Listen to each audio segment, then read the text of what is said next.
Zoe. Hanapin po. O, wala dyan. Okay, hanapin mo yung naka-violet ang dress.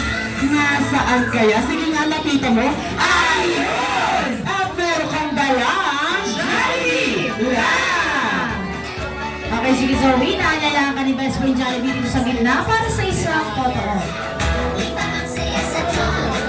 Okay. Dito daw, nakaside na lang daw, nakaside. Doon na lang daw ang tingin.